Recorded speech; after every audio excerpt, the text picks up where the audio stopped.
Com a palavra, o presidente do MDB do Paraná e da Frente Parlamentar Mista em Defesa da Soberania Nacional, senador Roberto Requião, importante liderança nacional do partido.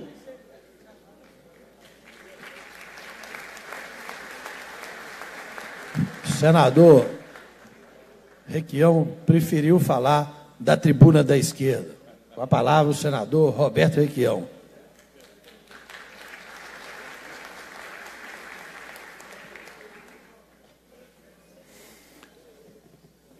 Que prazer, que satisfação enorme eu tenho em estar aqui com vocês nesta cerimônia que, para mim, é o renascimento do PMDB no Brasil a partir de Minas Gerais.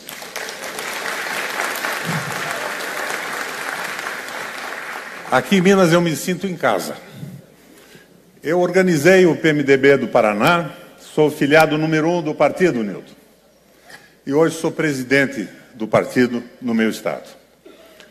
Eu lembro que, em determinado momento, fui candidato a governador contra tudo e contra todos, sem nenhuma perspectiva de uma disputa séria da eleição, sem recurso, Nilton Cardoso. Mas registrei minha candidatura com apoio da base progressista do PMDB, Mauro. Mas, de repente, não mais que de repente, bate o telefone à noite na minha casa. Pensei que era um trote. Um sujeito que eu não conhecia, nunca tinha conversado com ele, se apresenta. Eu sou o Nilton Cardoso. Requião, você é candidato do nosso partido aí, o que você está precisando? Imaginei que era um trote. Você precisa de recurso? O que é que eu posso fazer por você? Disse, não preciso de recurso não, mas me manda um avião que eu não tenho como andar no Paraná. Ele disse, não se preocupe, amanhã de manhã está aí um avião, um táxi aéreo que eu tenho de uma empresa, vai estar aí para te ajudar. Eu desliguei e morri de rir, né? Alguém pensou que me deu um trote. No dia seguinte, não apareceu ninguém, Dulce. Mas no terceiro dia, batem na porta da minha casa às 6h30 da manhã. E me aparecem 3 anõezinhos, que piloto de avião geralmente é pequenininho, vestido com uma jaqueta de couro. O que é que vocês estão fazendo aqui? Não, nós somos pilotos do seu avião, o governador Nilton Cardoso mandou para lhe dar uma mão aqui na campanha.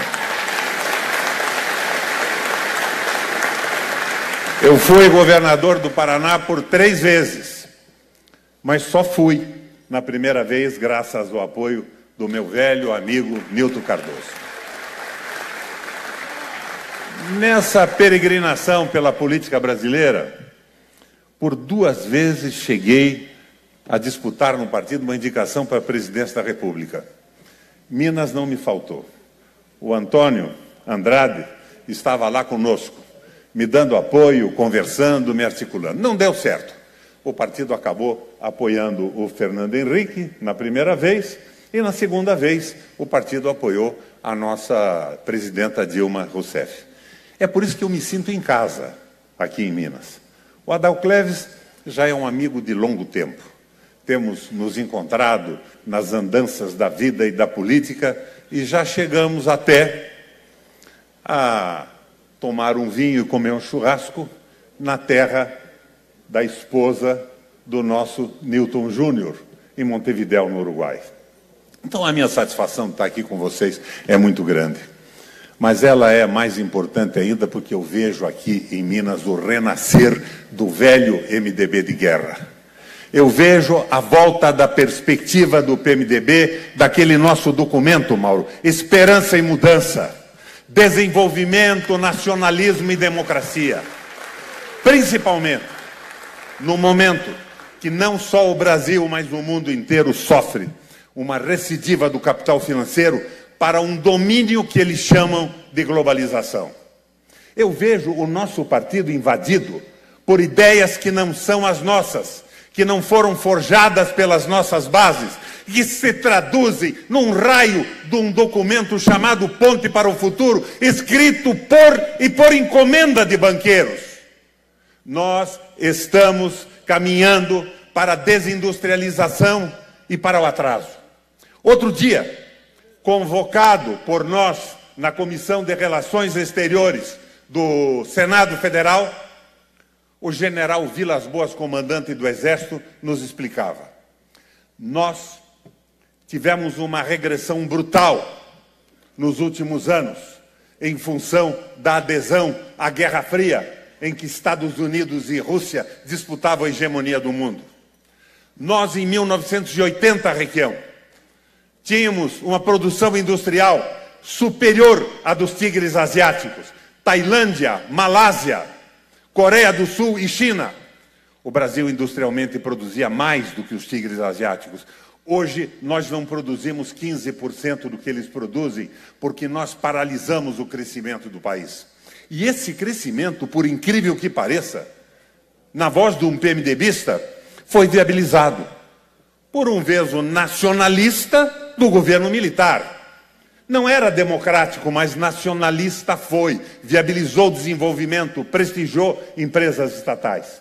Mas, de repente, o projeto que se apresenta para o Brasil é transformar o nosso país numa espécie de celeiro do mundo, com venda de terras sem limite para empresas, fundos de pensão ou países estrangeiros. Perdemos a nossa base territorial. A nossa agricultura, do ponto de vista tecnológico, é tão ou mais desenvolvida que a melhor do mundo, que é dos Estados Unidos da América. Mas eles propõem a venda de terras sem limite para globalizar a produção agrícola nacional. Tecnologia avançada, mecanização no campo, na mão de estrangeiros, podem significar um desenvolvimento econômico, mas não se traduz em emprego. Tecnologia e mecanização é desemprego. Ah, sim, a ponte para o futuro nos dá o caminho. Dulce, vamos precarizar a mão de obra, o trabalho, liquidando a CLT, tirar todos os direitos dos trabalhadores. E tal como aconteceu na China, não haverá rebelião popular, não haverá protesto, porque haverá um emprego. Semi-escravizado, mal pago, mas vai viabilizar o almoço para um trabalhador e talvez o jantar para a sua família. O Brasil não vai aceitar isso. Não o Brasil do documento Esperança e Mudança. Não o Brasil do velho MDB de guerra. Não o Brasil que conheceu o getulismo, que conheceu a consolidação das leis do trabalho e todas as conquistas dos trabalhadores no mundo ocidental. Não o Brasil que consolidou o seu processo de aposentadoria pública, que hoje querem, sem mais essa nem aquela, lançar na mão da banca privada, para que ela manipule as somas fantásticas das reservas de aposentadoria dos trabalhadores. Minha gente, não é esse o PMDB. O PMDB renasce aqui em Minas Gerais. Renasce com essa manifestação forte do Antônio, agora na tribuna, dizendo que vamos ter candidato, sim, ao governo do Estado.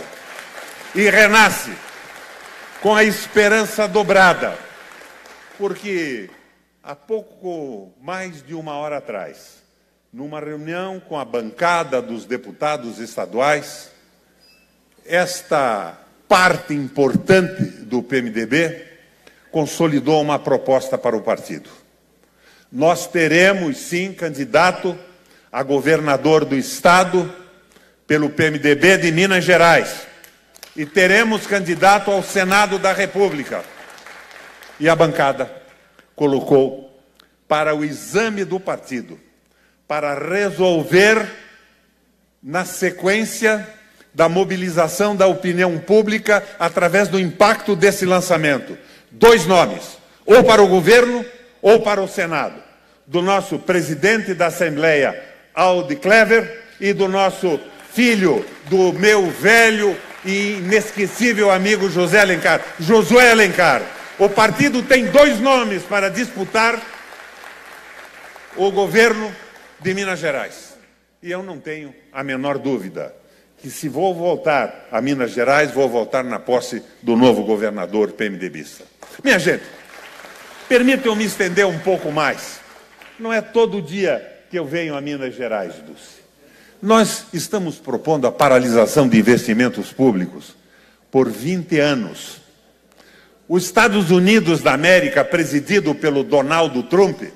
Donald é nome daquele pato da Disneylândia, que tem como vice um tal de Mickey, que eu não sei se é o Mickey Mouse, mas é um nacionalista norte-americano. Ele pede, e o Congresso norte-americano lhe dá, 1 trilhão e 500 bilhões de dólares para investir na infraestrutura do país e retomar o círculo virtuoso do desenvolvimento econômico. Nós estamos paralisando tudo. O mundo tem vivido crises recessivas muito maiores que as do Brasil. A Alemanha saiu da crise num pacto entre grandes empresas do setor metal mecânico e o Estado.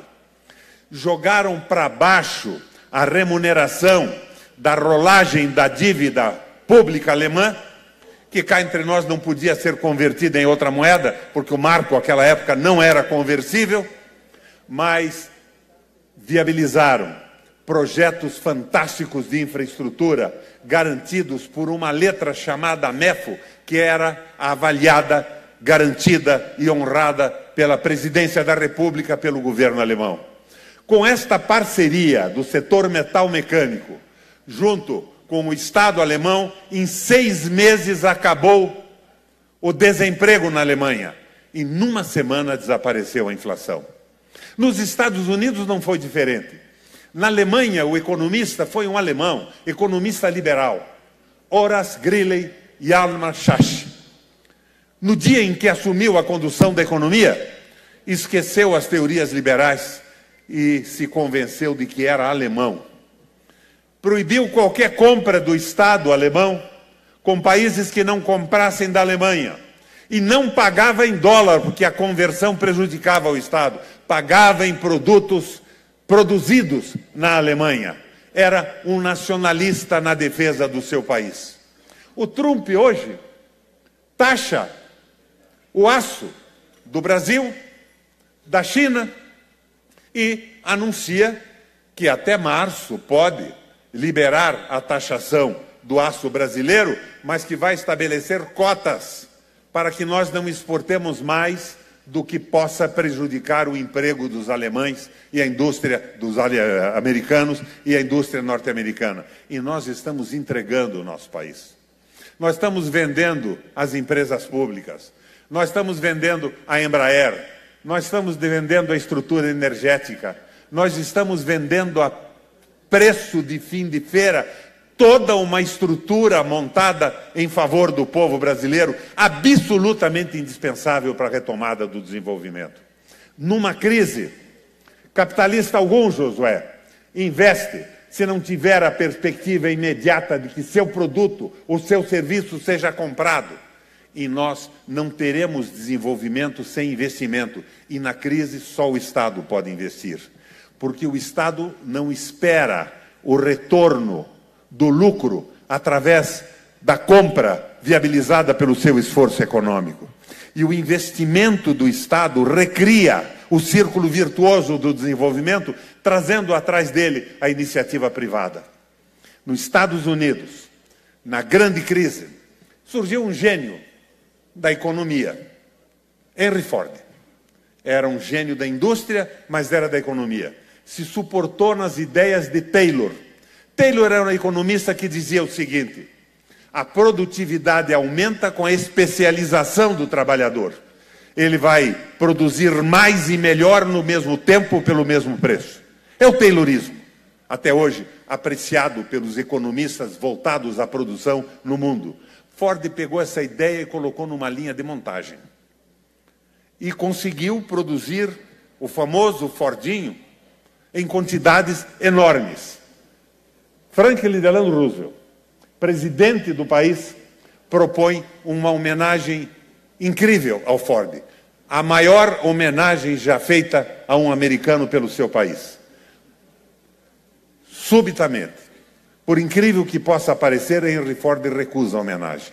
E o Roosevelt diz: mas por que você está recusando uma homenagem do seu país que no momento de crise quer premiá-lo por ter criado a linha de montagem que está aumentando a produção de todas as empresas americanas que aderiram ao processo? E o Ford diz a ele o que o Temer não entendeu ainda. Diz a ele o que o Meirelles até hoje não aprendeu. Presidente, eu não aceito a homenagem porque nós estamos com a linha de montagem, na forma com que os Estados Unidos funciona hoje, impedindo definitivamente a retomada do desenvolvimento econômico. Mas por quê? Pergunta o presidente, e o Ford responde. Porque nós estamos aumentando a nossa produtividade e não temos capacidade de consumo.